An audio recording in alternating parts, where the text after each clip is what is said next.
Hey there, this is Heather Van Wild, Raindrop Works. I I have to apologize up front. The stream may not be working very well. I was not planning on doing any streams today, tomorrow, the next few days. Um, been having computer problems, and I'm actually in the middle of getting the parts together for a new streaming rig to hopefully help make future projects work a little bit better, but the parts are coming in later this week, and I didn't really have time to wait on this one. Um, so basically, where we're at is yesterday I was downtown to sit in on a hearing. Eli Richie versus Brandon Farley. Um, Both are names that are decently well known in various groups around Portland because of interactions with different people.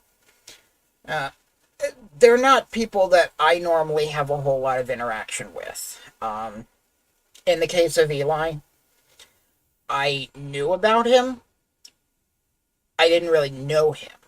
Uh, to this date, I still don't really know him. And that's actually going to, kind of come into play here in this video. Um, Brandon Farley, he was actually the reason why I went to that hearing. Um, he and I have had interactions going back at least to the Alan Swinney trial, when he kept coming into the chat, with protestations that Alan Swinney was innocent in his assault and, threatening with deadly weapon charges. Obviously, as we know, he was found guilty on most of the charges in that case and is in the middle of, I believe, just shy of a 10-year prison sentence. Um, Ever since then, Brandon has periodically emailed me about different things. I don't want to go into a whole lot of the details, but he seemed to think that he could help me become the next Andy No, in not in terms of ideology, but in terms of popularity with ideological whatever news reporting. I don't, it wasn't something I had an interest in. I may not be the most creatively minded, but I still did the best. I still do, the best that I can with what I have. Um, oh, I just realized all of my prep work that I did for getting audio sources and everything got broken. Oh, goody. I'm gonna try to work on that while I'm talking here to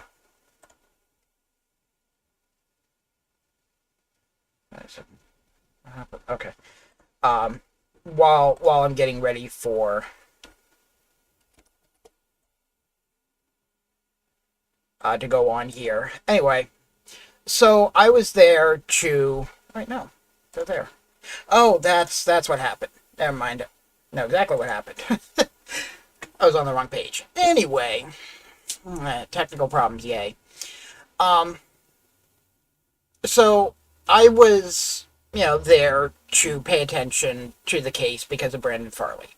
I wasn't planning on reporting on the case at all. It was a side thing, honestly, because I was following a criminal case against Mr. Farley with allegations stemming from the same events that were involved in this stalking hearing.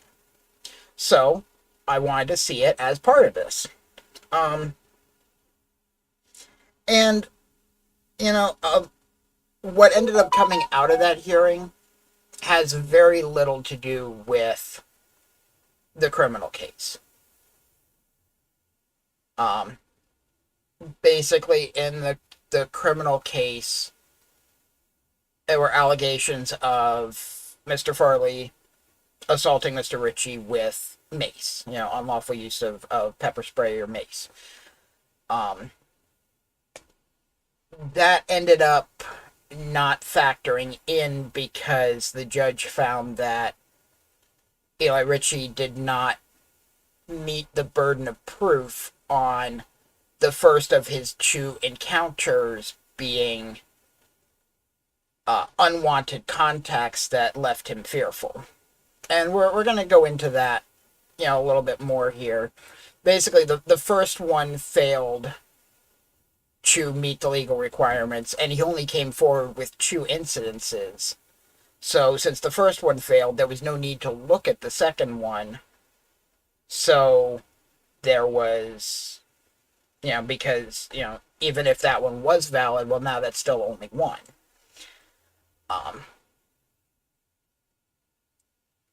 So what I want to kind of do is go over some of the feedback that has come from Eli after the case, some things that happened between him and I, and kind of look into where his claims are and where I have to agree with the judge that they were flawed from the word go.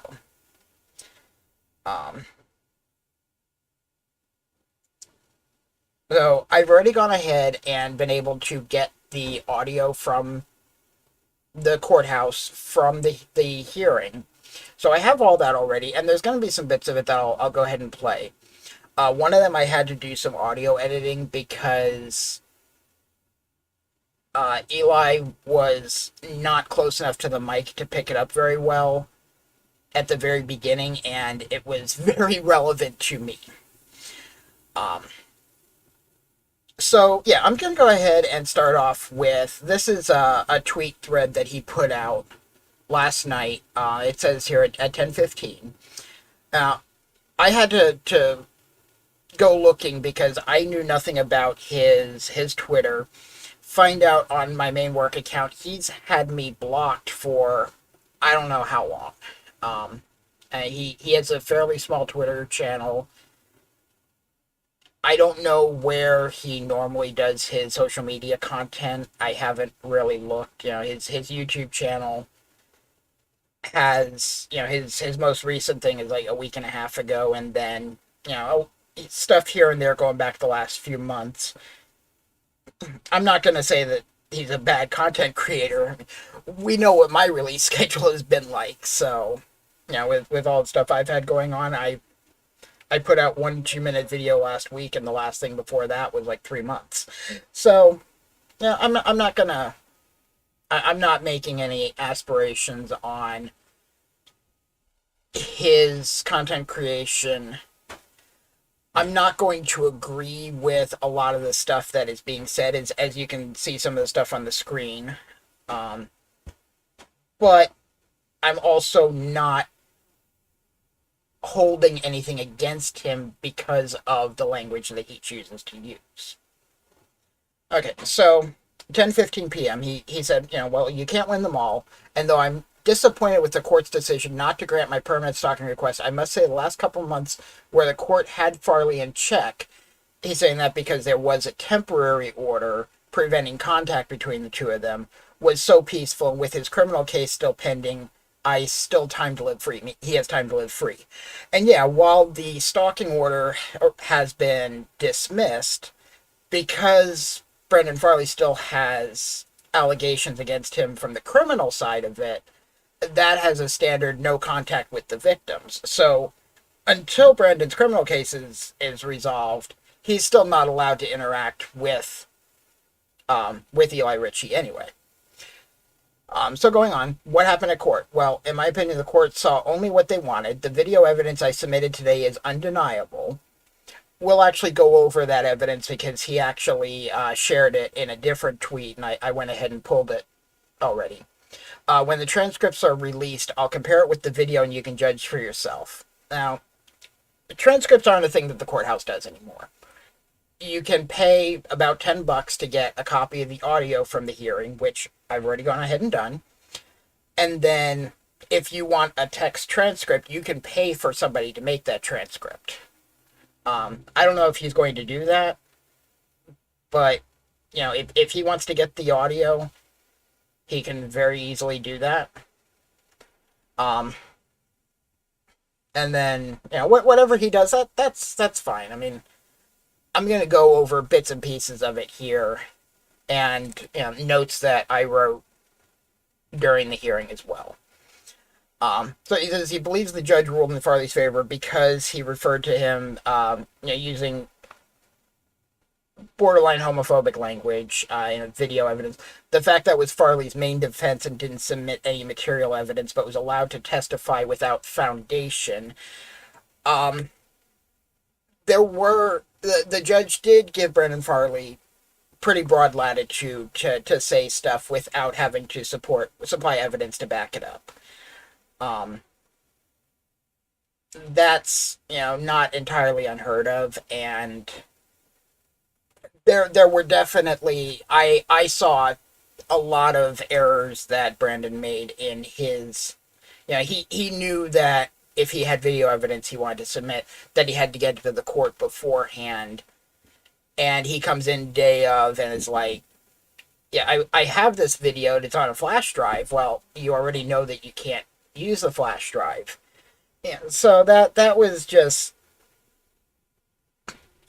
but it wasn't the preponderance of evidence had to be supplied by Eli to prove the facts of the case.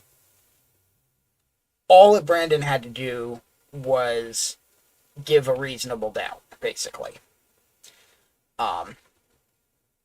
So, he didn't need to supply evidence. It was Eli who had to supply evidence, and Eli who had to disprove Brandon's testimony.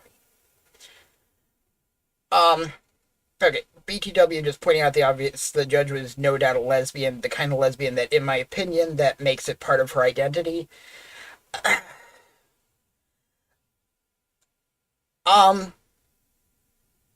The judge did have some of an androgynous look with a kind of butch haircut. I don't know that necessarily means anything about her sexual orientation or identity or anything like that. If you were to tell me that she is an out lesbian, I would not be surprised at all. If you told me that she was straight, okay.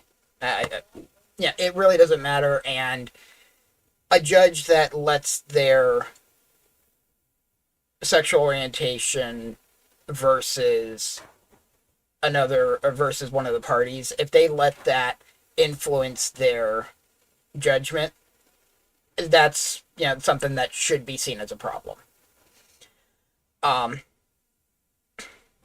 he goes on, I could be wrong, but wouldn't be surprised if she's won some kind of prestigious I'm gay award.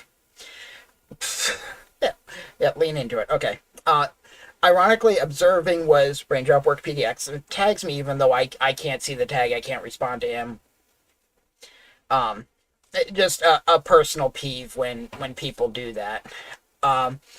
Who was interestingly suffering a panic attack due to PTSD earned while aiding and killing babies. Fact! TMI. Sorry, not sorry, like you. So, this is honestly one of the big reasons why I wanted to make this video. I knew that stuff like this was probably going to come out, and when it did, I wanted to kind of set the record straight. That whole thing came from an interaction that he and I had before court started out in the lobby.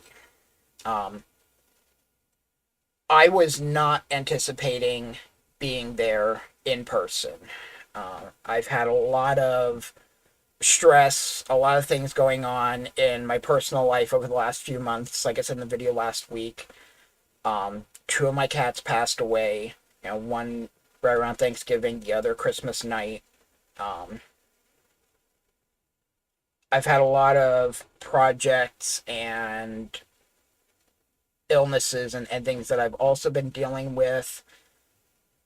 So I really was not looking forward to going out of the house, going downtown, and dealing with courthouse stuff in person.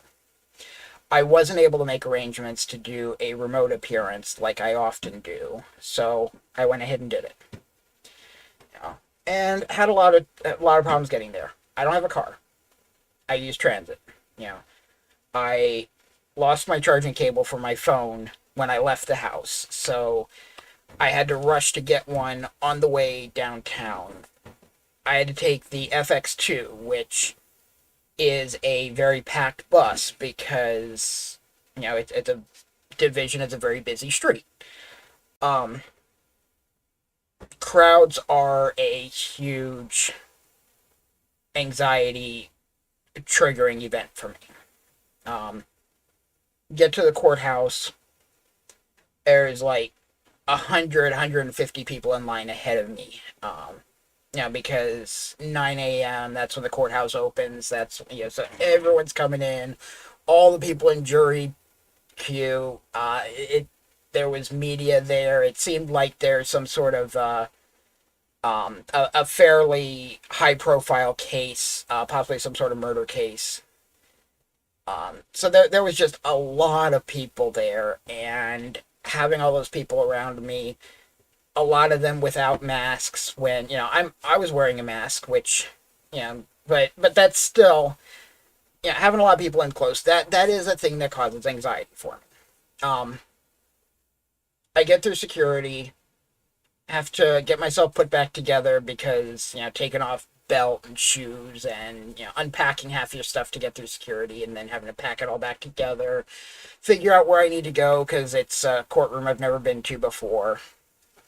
So I'm sitting out there, and I already, even when I'm calm, you probably can't see it in this little video, but even when I'm calm, I have a hand tremor. It's just part of whatever with me. When I'm anxious, it's much more, probably, this is about what I was like yesterday. While I'm just sitting there trying to calm down, when I got to the waiting room, Brandon was already there. I recognized him because, I've seen some of his videos from when, from some of the stuff that he's done. I heard Eli check in at the front desk. That was, to my knowledge, the first time I'd seen him. I'm not good with faces. So, I could have seen him before and not recognized him. Anyway, so a couple minutes later, he sits down next to me. Now, there's plenty of seats around, and this, kind of irked me because why are you sitting right next to someone when there's all this other open stuff? But I had no expectation at the time that he knew who I was. I've realized since that he knew who I was and was getting under my skin, probably on purpose.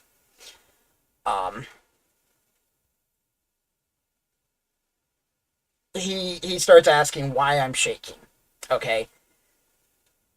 Kind of a rude question to ask someone that you're not in a conversation with already, that you don't know. And but okay, I'm not going to be really upset with someone for being brusque. But I told him I had anxiety. He asked why. It's still kind of inappropriate, but it is a normal follow-up question. It's that PTSD. And I'm saying it's from military. He starts grilling me because, I guess there's a presumption that my PTSD is combat related. No, it's because of hypervigilance issues that I had dealing with being closeted trans while I was in the military during the age of don't ask, don't tell, when if I got found out that I was transgender, I would most likely get kicked out instantly with no benefits, possibly even a mark that would make it harder for me to get work. Yeah, so I had to bury down a lot of who and what I was and be hyper vigilant on making sure that nobody ever figured that out because my life depended on it. When you're dealing with that for years while trying to get out of that situation, it does a lot of damage. Yeah, and that's something that even though I've been out of that situation for years, I'm not having to hide who I am. I'm able to be upfront about it. I still have not been able to get past the results of that. And that's something I'm still working on. I may end up working on for the rest of my life. I don't know. So, anyway, it starts grilling me about baby killing. That is something that I am quite familiar with as an anti-war sentiment. And, it's not a sentiment that I entirely disagree with. I think going up to a random veteran who is in the middle of a clear disability-based anxiety situation and antagonizing them by calling them a baby killer, definitely inappropriate, dude. Way inappropriate. Um, that definitely was setting a tone. Um, and I thought this was just somebody who was rude, but didn't know any better, or whatever. Um, he asked me where I or what I was there for, and it happened to be right at the moment they were announcing for people to go into the room for the stalking hearings. I said that I was there for that hearing. I didn't say that I was there as an observer, that I was there for his case. I was trying to keep my answers as short and concise as I could because I really didn't want to interact with him. Um, I wasn't there for him. I wasn't trying to interview him. I wasn't trying to give an interview.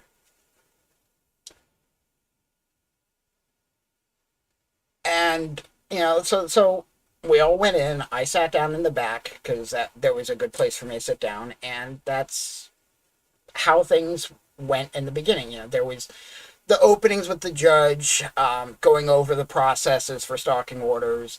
There were a couple other cases ahead in the docket that got set over because people weren't ready to go on with the case. Um, Eli and Brandon were the only ones that were actually ready to go today. Or, well, yesterday. Um, so, yeah. Now, going on. So going back to this tweet thread here. Anyway, the judge's first ruling in the case was to affirm their pronouns will immediately refer to her, they as he after instructing me to use preferred he, her, they pronouns. The kind of lesbian who can't accept a man as a woman. Um, I am. I definitely. This was probably the biggest reason why I wanted to get the audio. Because that is not. Anyway, I'll just go ahead and play the audio here. Now this is the section I had to do a lot of editing with because while the judge was nice and clear because her microphone was right in front of her, Eli was still standing up a few feet behind the table where he would be sitting. So it was hard to pick up his voice. So I had to really amplify stuff, and I couldn't quite get everyone at the same volume, but it's pretty close enough. This is a minute and a half of the interaction between him and the judge before the hearing started, and it was dealing specifically with me. Anyway, I'll just go ahead and play it here. Sure. I need to mute myself so I don't get feedback. Observer. Okay. Is there more than just like a casual, just interested in the process? They've been harassing me online for years. So it's an open courtroom. Okay. So I'm not going to exclude anybody. Are you a witness? Okay. So witnesses are sometimes excluded in order to sort of protect the integrity of testimony, but otherwise it's an open There's court. a Twitter page called Raindrop Works. Is it Raindrop Works is my media organization. I'm a journalist. Okay. And it's basically, well, anybody can be a journalist, I guess, today, but just the people that he works with are. What's your preferred pronoun? She and they. She and they. Okay. Those are your choices. Oh, okay. Yeah, they work with have kind of relished in violence that happens against me, and at different times they will report on my actual locations and send people out to attack me in the past. Okay. So I'm not sure again, if this person has done that or not, or they're just providing a platform for the assaults that have happened against me. But it's. So this is an open courtroom. I'm not going to exclude them. You can't record. That's really the extent of it. You can't record while you're in here, and don't be tweeting from inside the courtroom if that's a platform you use. Or I should just say uploading. No. So yeah, yeah, that was I just that whole thing floored me.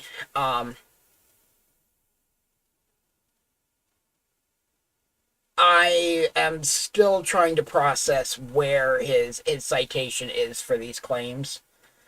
I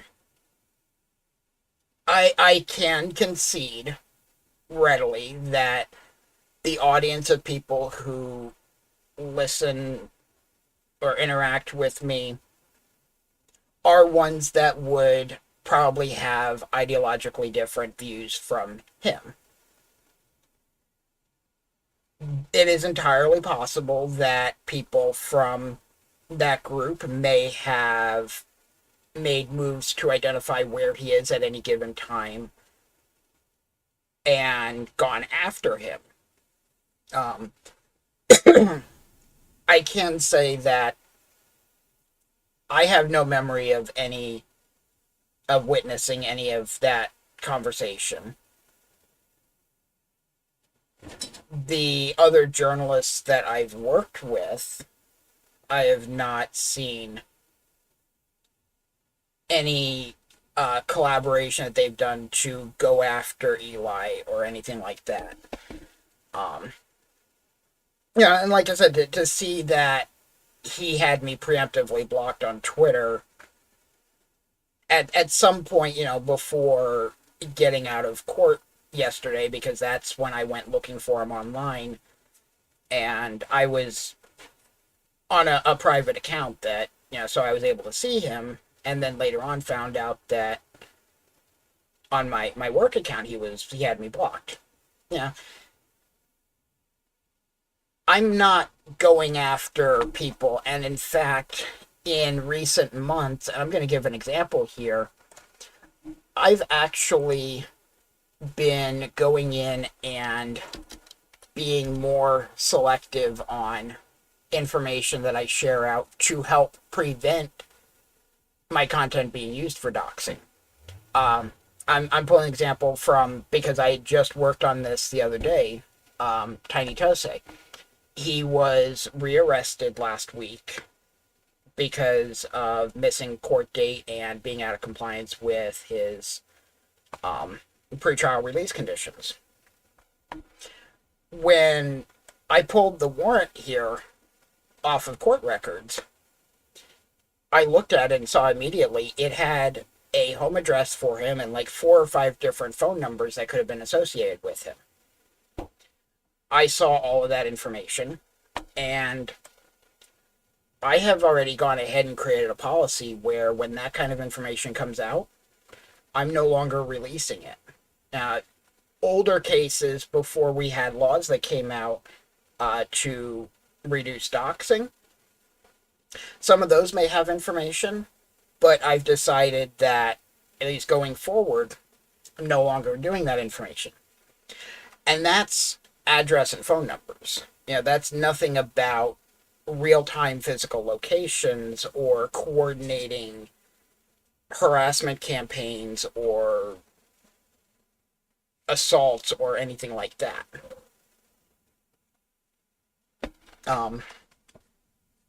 So I really wanted to get that straight out there in front of everything. Because that felt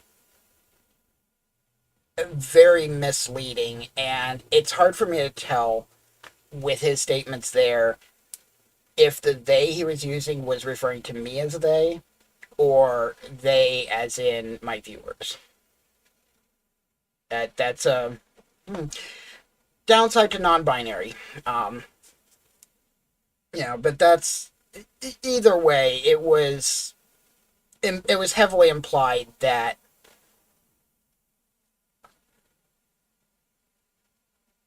okay, so question. I've been done doxing people, but I've stopped.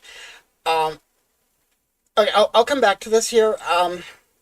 What I've been doing before, I have not seen it as doxing. What I have been doing is taking public records, which the court records are public. You can go into any courthouse with these case numbers, look up these records. There are some records that the court has sealed based on certain kind of cases and such, and generally those records I don't have access to either. I happen to have access to a paid service that lets me access these court records from home instead of having to go to a courthouse or call the courthouse and request them through public records.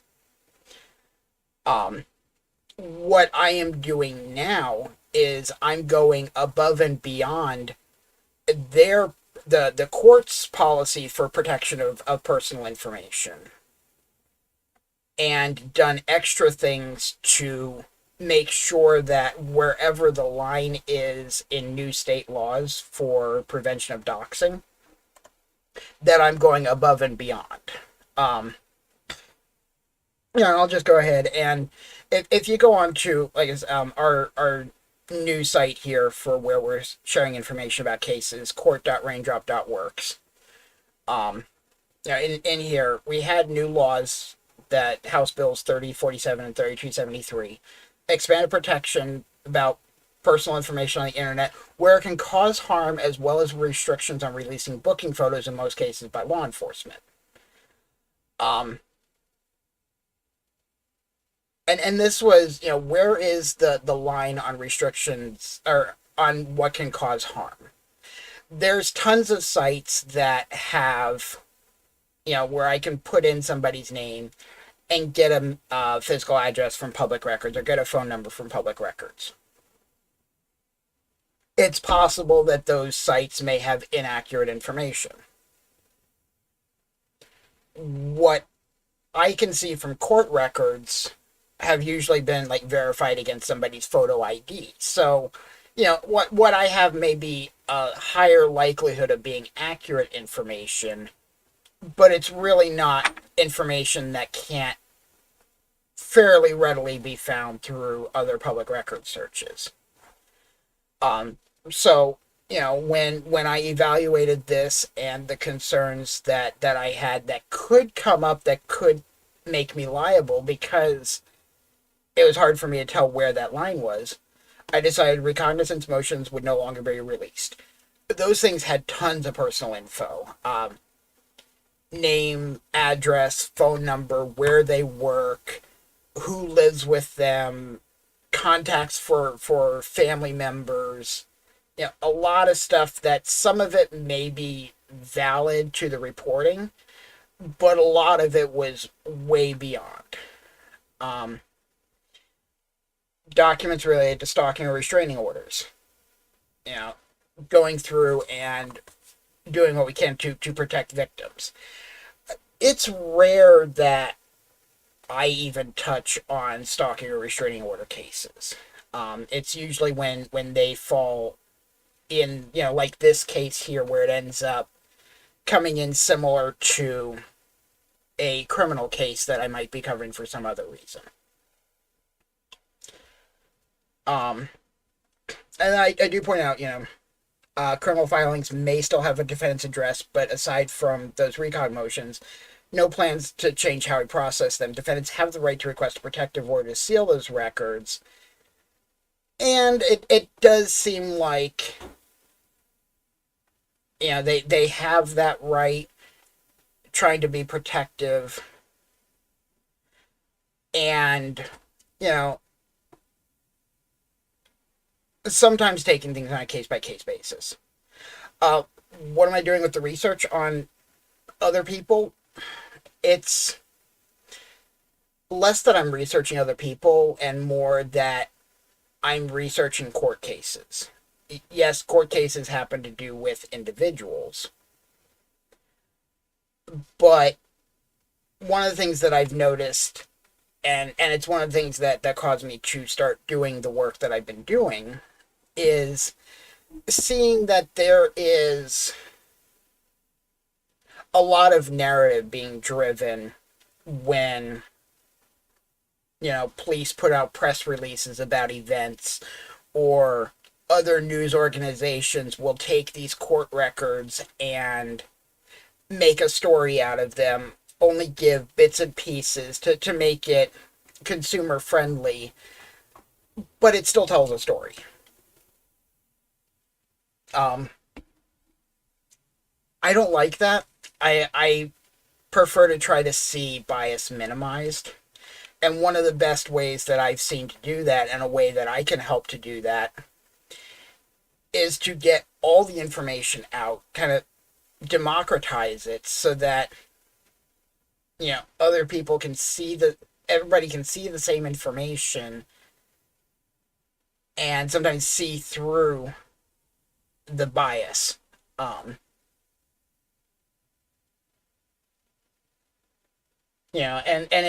it also helps to make it easier, because while these are public records, some of the stuff becomes a pain to get to, or if, I paid about $10 for the audio that I just played. If 30 people wanted to have that same audio, well, now you've got 30 people paying $10 each for the same file, when one person can, and everybody else, can look at that. So it's, a lot of it is an accessibility thing that I'm trying to do to help get more information and get things out into the public eye.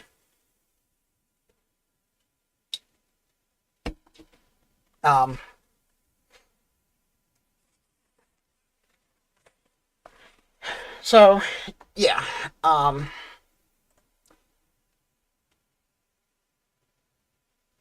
Going on here. Yeah. So again,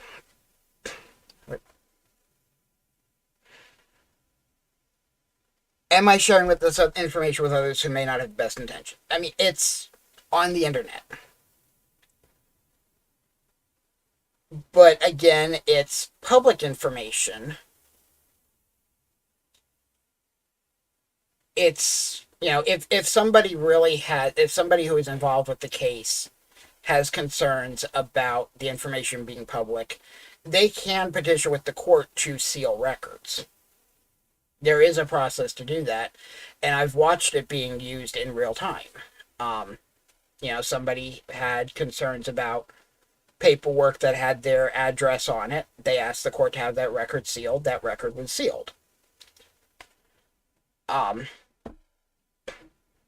I to try to police information that only people who have the same intentions that I believe they would have, that I believe are appropriate, that would be self-censorship. That's not something I'm particularly a fan of, and I'm trying to be very careful and uniform in when I do decide to do that.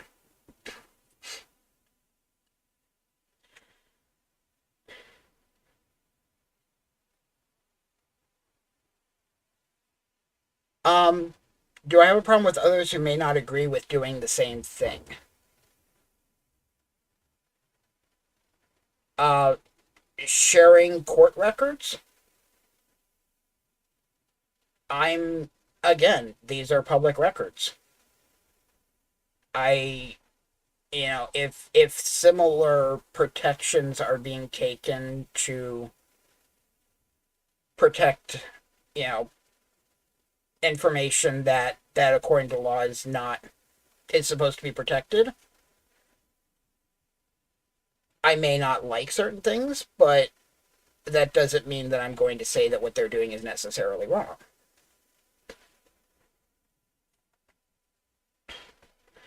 Um, so anyway, going back to this audio here, the whole reason why the judge even asked about my pronouns was because Eli couldn't decide he, she, they. Eli was the one waffling, and the judge just put a stop to it.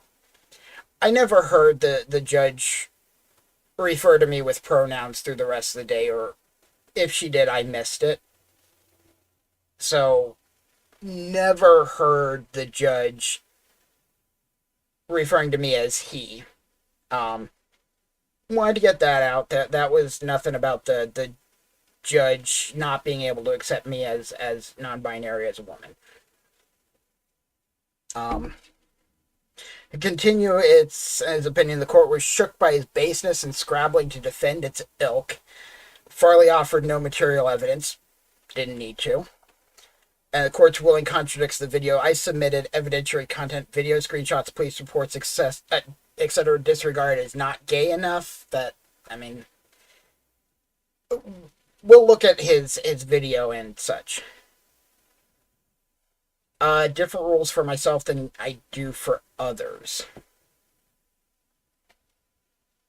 How you feel. I can't read your mind, Steiny.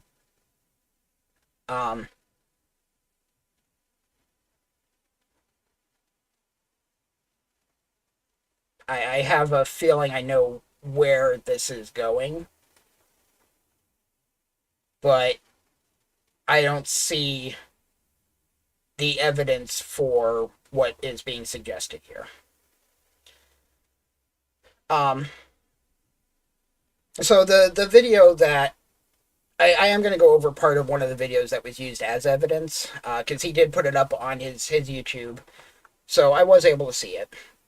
I think this is the second time the lower court has contradicted itself in order to defend a woke token. Again, he's still talking about me here at Welcome to Culture War. First, the court went to bat for the woke against the people who defended that black B word, now ruining Philadelphia in the name of self-interest. He'd made reference earlier to former police chief, I'm blanking her first name right now, Chief Outlaw, the previous police chief before, well, it was, Danielle Outlaw. It was her, then Chief Resch, then then after George Floyd's death, then we had the change to the current chief that we have now. Wow, I just completely blanked his name. I try to keep my rules uniform. You haven't given an example of where I'm applying different rules for different people. That's all that is, Steiny. But going back, so I haven't looked at the case that I haven't looked at the full case that he was talking about with Danielle Outlaw. I did see that she had filed a stalking order request against him, apparently in his capacity, or in her capacity as police chief, because everything had the police precinct's address and everything, or city hall, whatever. And it was approved as a permanent order, then reversed on appeal. So I went and I looked at the appeal case, And, I have to agree. It was a bad ruling at the circuit court level and was rightly reversed. The first, again, it, like in this case, there had to be two bad or undesirable contacts, and according to what the appeals court wrote, the first contact had been, and oh, that's right, I actually left it pulled up here. Um, According to them, the first contact in the case, come on, there we go. Um, in December, there's a brief informal welcome from Richie and a few other members of the community whose names are not known to us to Miss Outlaw outside City Hall. Took place over about 2 minutes and occurred spontaneously. No apparent hostilities during the interaction. Chief accepted the welcomes and well wishes with a smile. No credible evidence exists that anyone present felt threatened, harassed, or intimidated. That was the first of two encounters, and there was nothing to suggest that that was an unwanted contact, which meant that the second encounter that happened later at a grocery store 3 days later could have at most been a first contact. And there was also some reference that seemed to suggest that they had to look at the enhanced scrutiny that comes from a government official making a call for a restraining order because of interactions that happened in the course of their business as a public official. So when I started looking at that case, I recognized, yeah, the restraining or the stalking order that came at first was a bad call, and it was rightly reversed by the appeals court. And we see kind of something similar in this case. Um, you know, I have no great sympathies for Chief Outlaw in, I don't know if she's still in Philadelphia. There was talk of her going up to New York. I just, like I said, I don't have much, sympathy for her in the stuff that she did in her time with Portland Police, but that doesn't mean that I'm going to. Anyway, I'm getting myself off track. So then he says, today it was to defend Brandon, man bun wearing B, who's ruining Portland in the name of self-interest. Fortunately / unfortunately, the criminal court isn't as lenient or emotionally triggered, and I doubt they'll accept being gay as an excuse to commit violent acts. I mean, this is, a level of hyperbole. It's not going to matter when it comes to a criminal court. There is a higher standard in criminal court where you have to do beyond a reasonable doubt instead of in a civil case where it's more likely than not. Video 1 court finds I made no effort to avoid Farley as if this contact was anything other than unwanted. And maybe the thinking behind this, the court found the clothes I'm wearing too seductive, and being as good looking as I was, it was irresponsible. Wow.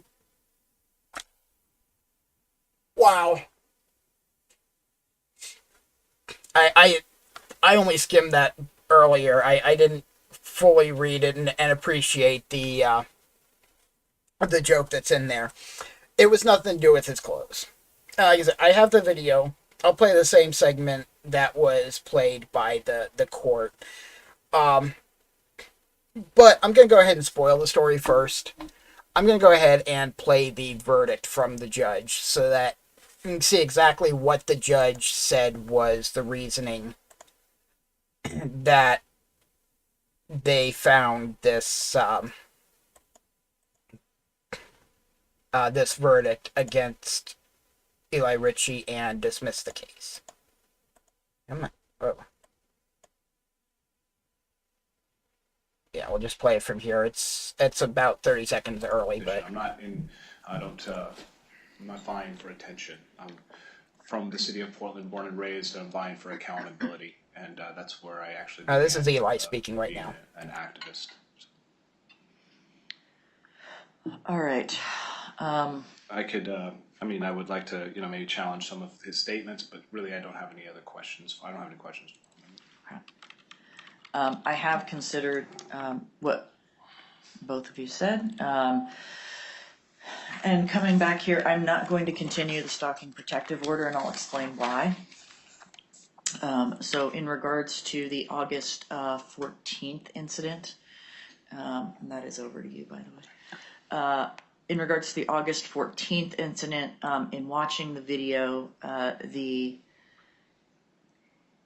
it is clear you were continuing to follow him. So one of the things I have to find for a stalking protective order is that the contact is unwanted. And so when somebody is going to the contact, or continuing to engage. So from that video, you continued to engage. Okay. You were laughing. Yeah. You even said this is good content at one point. None of those show subjective fear. None of those show unwanted contact. So if contact is unwanted, what I would expect to see is somebody leaving that contact. If somebody was subjectively afraid of someone, I'd expect them to not be going towards that person, not continuing to engage with that person, but attempting to get away. Your Honor, I would just argue that there's several times in the video where I was actually walking away from him. We were walking towards the Fred Meyers on Burnside, but we would take off and we would actually head north on 18. The video spoke for itself in regards to that interaction. I don't want to see reactions from you either, because I don't think your hands are clean in this. I think. And if there was any commentary, if I had to guess, and I don't have to guess, I'm not. Real quick, that unclean reference was to a reaction that Brandon Farley made, because he felt that this was completely vindicating him, and the judge is saying that no, what she saw watching the video was his actions also had inappropriateness, but it wasn't in a way that it negated what we'll see in the video, because Eli kept going back and forth from walking away from him to walking back to him to walking away to walking back, and that was where the judge saw that this did not rise to an unwanted contact. Enforcing this, I'm not going to continue the stalking protective order. Leaves me with the Mace incident. That may or may not qualify, but it is one incident. I need two. So I'm not going to go through an analysis of that one. Okay. But if I had to guess, I would guess both of you are at each other. I don't know that that's true or not. Yep. I have seen some of his content. I haven't seen your content. It's not true. He says so I don't know where it's at. You have not proven the case today, though, to have it continued. And I just argue, Your Honor, you say that I followed him and I disengaged from him and walked north as opposed to continuing on Burnside towards Fred Meyers. And that was the first contact. And if I had made any statements, it was simply because I was live streaming speaking to the public. But I understand your argument is that I walked towards him and continued. It's my ruling. So you get to make arguments, but I get to make rulings. You're ruling. I'll continue to make yeah, Pete. I understand. Yeah. So. You didn't see what I saw. Thank you. Yeah, so we're going to get both copies of this. That's fine. Hey. Your Honor, thank you. I hope it doesn't continue. I don't think my words will carry much weight with that, though. You're not very much engaged in it, but I hope that it doesn't continue. Thank you. Thank you.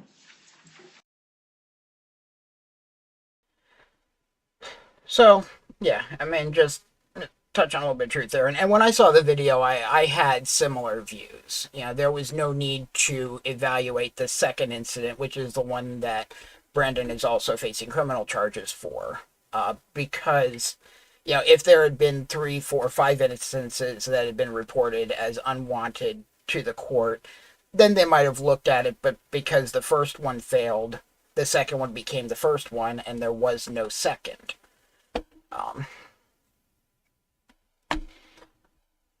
So, yeah, I mean, with looking at that, There was nothing suggested about how he was looking or what he was wearing or what Brandon was wearing or anything in there. And just, go into the video itself. Now, when I'm going to start the video here at 4 minutes because that's the same time that Eli started the video in the court hearing for, because that's the time when he first had the encounter with Brandon. Now, keep in mind, this was first encounter. This was before anyone alleged any kind of unwanted contact between the two. So, when he starts off in a positive way towards Brandon, you'll see as a, hey, it's Brandon, there's nothing wrong with that. That's not a sign of this is an unwanted contact. Here he is. Hey, look, here he is. Here's Farley. I know. Phil. Yeah, see, here he is. I'm waiting for the moment. Hey, Bob. Good. Whose streets did you say these are yours? No. These are my streets. What, you got a problem with that? Then why are you watching? You got a problem with that, huh? You got a problem with these being Farley streets, bitch? Get out of my face, bro. What are you gonna do, pussy? Ain't shit. You ain't shit. What are you gonna do? Put your fucking dick away. Yeah, fuck off. Who you fuck off? Get out the street, dude. You're gonna get hit. No. You don't get off. Yeah, we gonna rush your ass. On Farley's block. Oh, you wanna bring a fucking tweaker out with his dick out? You think this is content, motherfucker? It's not. You are permanently suspended, and I'm still around. Subscribe to Brandon Farley, the realest journalist in Portland. Fuck you, bitch. Have you looked up histrionic personality disorder yet? Have you looked it up yet? Have you looked it up yet? You looked into your own disorders, Eli? No. Well, which ones? Brought a fucking, do you have one specifically? You brought a dude who exposes his dick and has shit on his fucking This is ass. called content, bro. He's You not don't like his have ass. it. You That's have not no content. That's You have pathetic. no content. I watched your fucking. You have none, bro. That's why you watch me. That's why you're totally obsessed with me. You're totally obsessed with me. Let's take a walk. Let's go somewhere. No, quiet. we're going back up here, homie. This is where we're hang out. No, fuck you, Farley.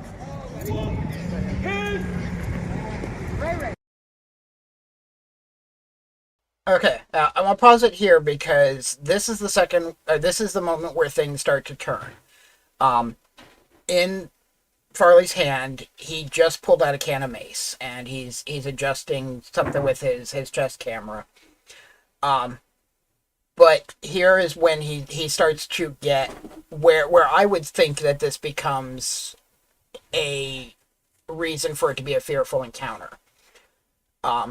So when Eli is going away, that's okay when it comes to the judge. If Farley is chasing and Eli is trying to move away, that's okay. That's what the judge would expect to see. If he turns around and starts going after Farley or following him, if Farley is walking away, that's where the judge is going to say, no, this doesn't qualify. Ray, we're not gonna have a problem, are we? Hey, Ray. You sure? Walk away. Why'd you come up here then? Hey, Ray. If we're not gonna have a problem. Hey, Ray, why'd you let's come up go. here? Ray, don't give this guy content. Oh, shit. Don't give this guy content. Pure fucking shit. Why'd you come up here? Let's go, Ray. That's right. That's right. Watch him snap. Watch him breaking. He can't. He's following us still. Farley's still watching So High, bro. Thanks for watching So High still, bro. Fuck Farley. I got curious. You hit me? They gonna get you. Did you just threaten a woman? I'm not watching. He said, come at you, bear mace? Bitch, if she attacks me like she broke her thumb. Shut up. And thanks for watching So High. Faggot. Jesus Christ, what a loser.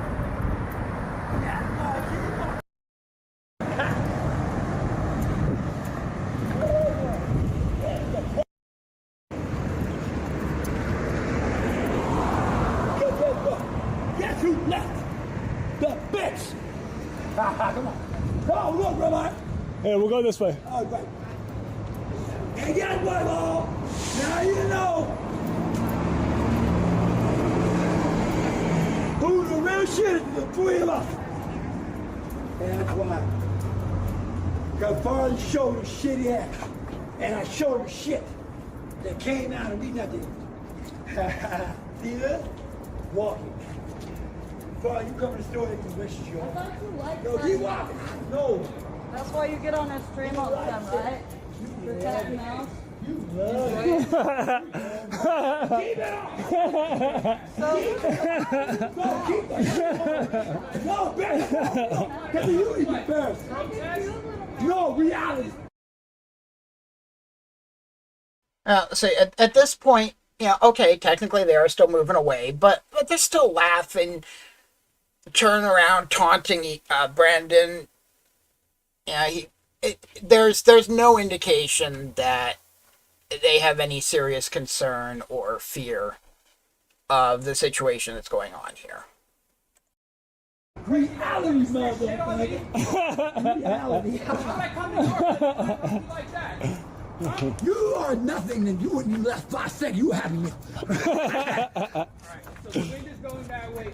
Greg, could you come up a little bit closer to them, please? I would come to you like a dog because I know what your spirit is, and you're not worth me. But I know if you hit me, they will rescue you. So go, because he got you. Camera this mother. Don't. Here's where things start to kind of turn around. Brandon ran ahead and got in front of him. No effort to turn around or try to move in a different direction or anything like that. He just keeps going like he's minding his own business. This, again, is the beginning of he's not trying to get away and he's not showing any sign of being apprehensive or fearful of the situation, which is what the legal standard is that's required. And this is where the case starts to unravel for Eli. No.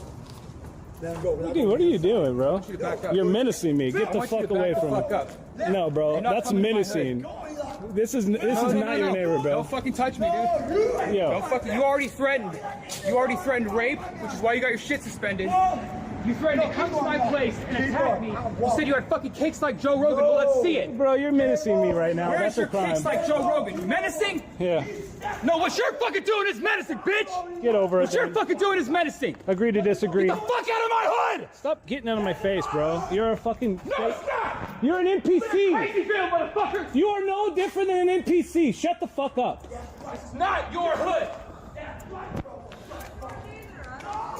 It's not your hood, Farley. You are a loser.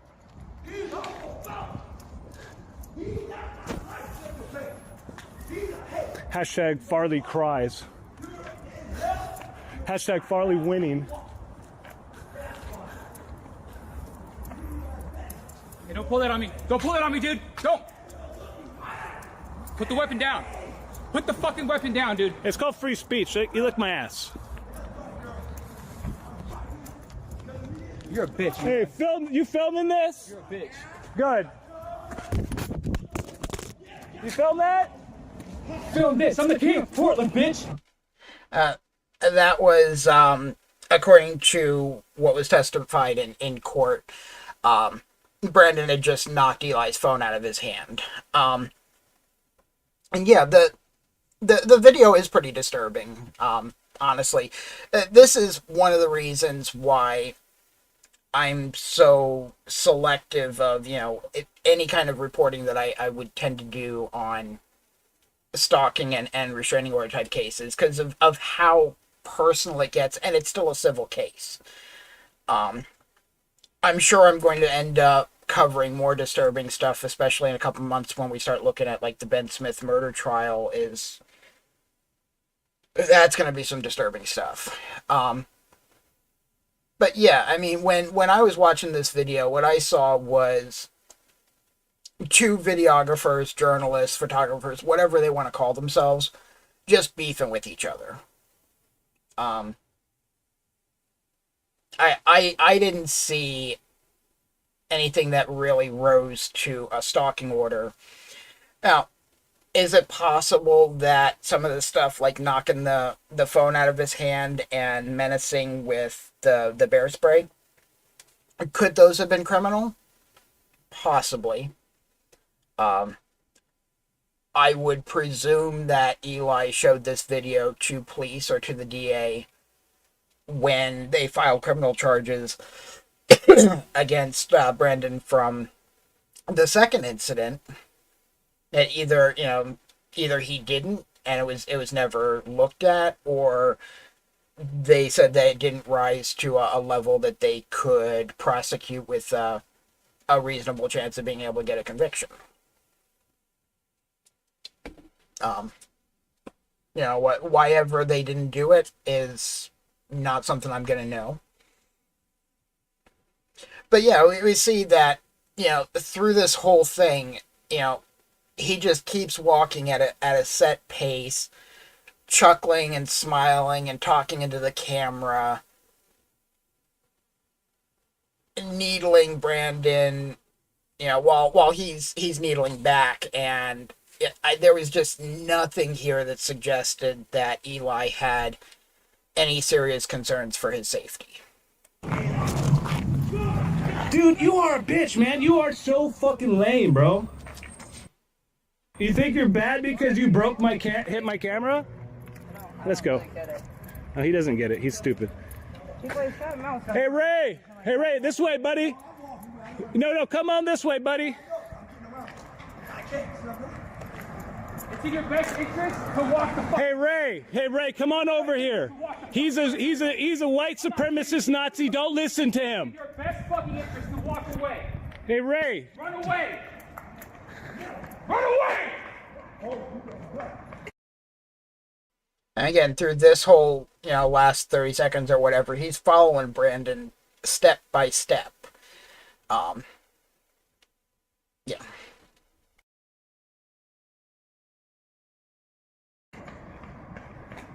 You're literally going after a harmless person, Farley. He's totally mentally ill, chasing him down the street with bear mates. That's fucking menacing. He's like totally fucking... How many crimes are you going to commit today, Farley? Let's go back. Let's go back. Let's go back.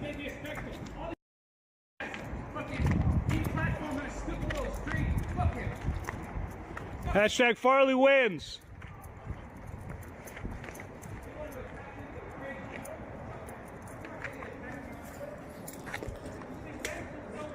Let's keep going. He's losing his mind in his neighborhood right now. Yeah, this is good content. Look at him. Oh shit, he's gonna catch up with Ray. Hey, he's fucking menacing Ray Ray. Oh, you think he's gonna chase Ray Ray down? Yeah, he is. Dude, he's crazy. He's going after Ray Ray. Yeah. Harmless person. Someone call the police. He's got a weapon. Yeah, let's just stand right here. Let's just stand. He's got a weapon. I don't know where you're at, but he's fucking attacking us. This guy right here with the man bun, he's walking around the streets with a can of mace. He has a weapon? Yeah, he's got a can of mace threatening people with it. Okay, right on. Let's call the popo on his ass. Yeah, please call the popo on him. We work at this church right here. Yeah, I'm streaming. I'm video recording. Well, I don't know where my friend went, but he took off running because he was chasing him was with that your me. friend Ray Ray? Yeah, it was my friend Ray Ray. Okay.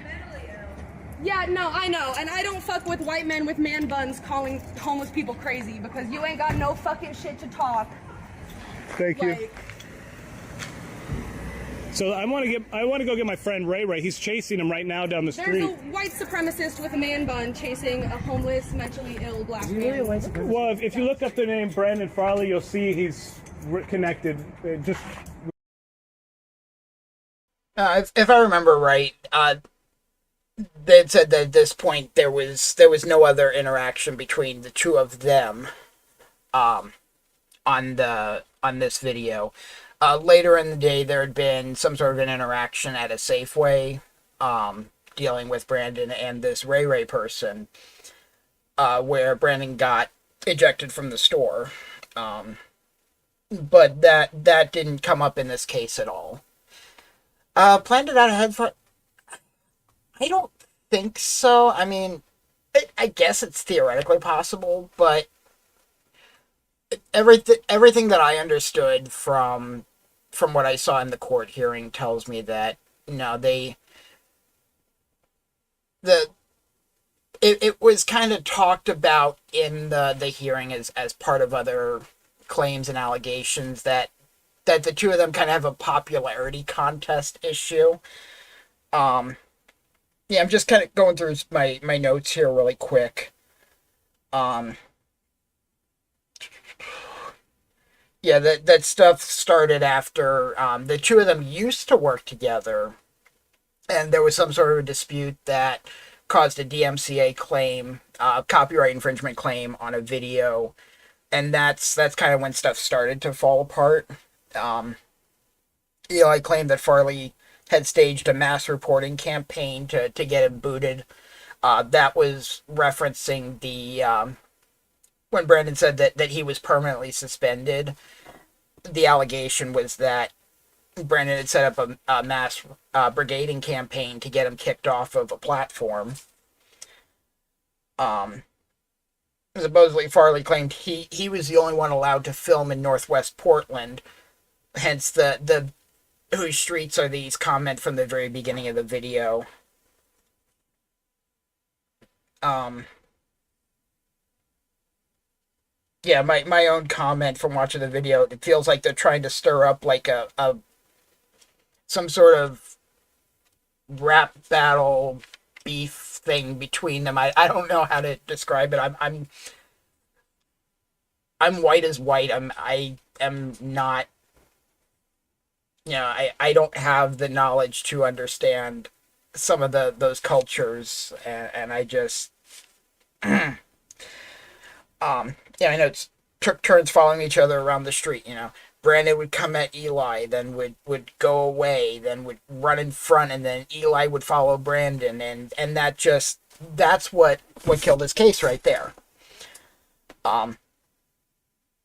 Eli thought that Farley losing his shit was, quote, good content. you know. Um,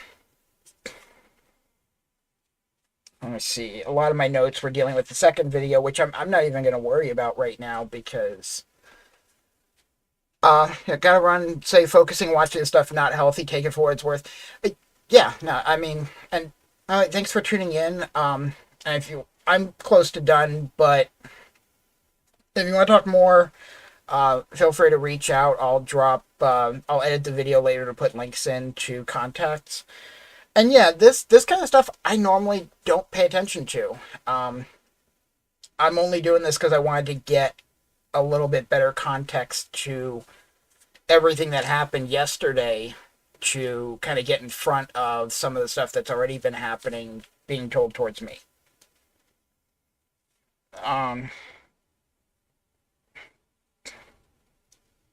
Let's see. Yeah, when Farley did his thing, he claimed that Eli was targeting him, that he kept planning his live streams to be in the block surrounding where Brandon lives. That the grocery store that they were going to in the first video was chosen specifically because it's very close to where Brandon lives. I can't validate any of that. Maybe I could, but I honestly don't feel like researching it. Says that Eli's viewers were treating stalking Farley's apartment as a joke. And in the second video, there you do see where messages are put up on the live stream as a chat overlay. And I've actually looked, like on the screen right now, it has that power chat .live. I actually looked up that site. What you can actually do is pay between $3 and $5 to put your text chat onto the screen. That feels kind of grifty to me, but people monetize their work in different ways. I'm not gonna say it's bad. It's just not something I would do. And yeah, there was definitely content showing up on the screen about making fun of how Farley reacts to these kinds of things.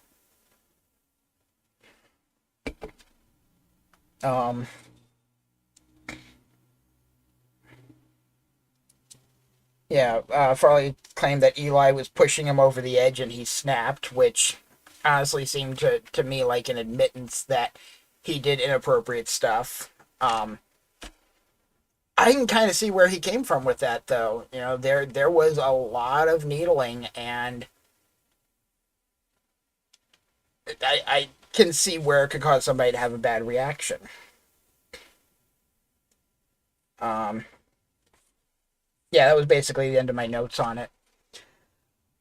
So yeah, that just, coming back to the tweets that Eli put out this morning, and he does have a pretty small platform on Twitter.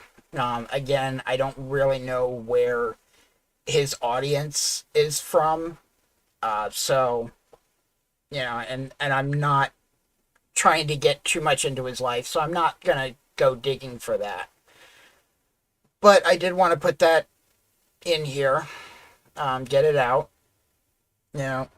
Eli, if you do see this, there's a couple things I want to put out. First off, like I said in the beginning, yeah, I gave a very, very abbreviated version of why I have the kinds of issues that I have with my mental health. And while there was, truth to what I said to you, it wasn't the full truth, because it wasn't a conversation I wanted to get into, and it definitely wasn't the time and place for that kind of a conversation. I don't have any kind of animosity that I would want to see harm come to you. I can't speak for any of my viewers. That is something that, I may understand why people may feel a need to do certain things, but that does not mean that I condone it. And I don't remember ever platforming anything about people going after you. In the same way as I keep seeing people platforming content that causes people to go after leftist type activists and journalists.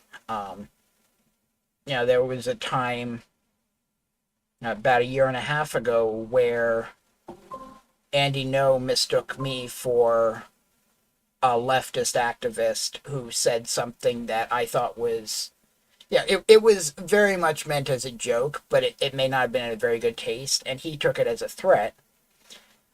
But because he didn't vet who it was that said it, he said I said it. And yeah, once he was called out on it being inaccurate, he deleted the tweet. But that was still after my name got put onto lists of Antifa people to be harassed. So I've had that happen to me. It's not something that I like seeing happen to people that are just trying to document things. That being said, just from what I've seen yesterday and today, it very much feels like at least a portion of your work seems to be creating drama for clicks and for profit. Not the kind of thing I'm interested in. The similar way that I'm not really interested in Brandon's work for that. Brandon has been in my ear for quite a while, because he has taken a very strong interest in me, and I guess I've been living kind of rent-free in his head for a little while. Not to the same effect as you have, apparently. And I was there yesterday, keeping an eye on his stuff because of his case. Now, I did go back and look because I had known that Eli had his own criminal case going on because of some other stuff that had happened. Had nothing to do with Brandon as far as I could tell. I went back and looked at it today because I wanted to see if it, get more information before I made this video. His case was tried last month and he was acquitted. So, I didn't bother to get the court audio to hear the trial or anything. Everything that I saw suggests that the charges that were levied against him, he had a very good self-defense claim for, and that's probably why he was found innocent. You can do things that would otherwise be considered excessive or illegal force. They take a different standard when it's used in self-defense, and that appears to be what had happened in his case. So I'm not worried about that. I'm not gonna go digging because I don't need to. That case is done before I even got into it, and yeah. So that's what I got here. Again, this quick, dirty, not one of my better streams, but I am definitely working over the next couple weeks to try to get a better recording setup going. Especially as we start getting into, there's a whole bunch of cases that are coming up that I'm planning on working on live streaming the trials for. And with that, I'm hoping to have, like I said, a better setup going. In the meantime, if you do want to help out, we do have a lot of expenses that have been coming out of pocket to keep this work going and trying to be able to do more work and do better stuff. Hit us up, Patreon, sponsors, Ko-Fi. Is it Ko-Fi or Coffee? I'm not. KO-FI, however it's pronounced. If you want to, feel free to support us one time, ongoing, whatever. Definitely want to give a big shout out to Miss Betsy. She's been a longtime supporter of ours. But yeah, in the meantime, I'll take care, be safe, try to have a good week. The weather's pretty nice out here in Portland. And yeah, talk to y'all later.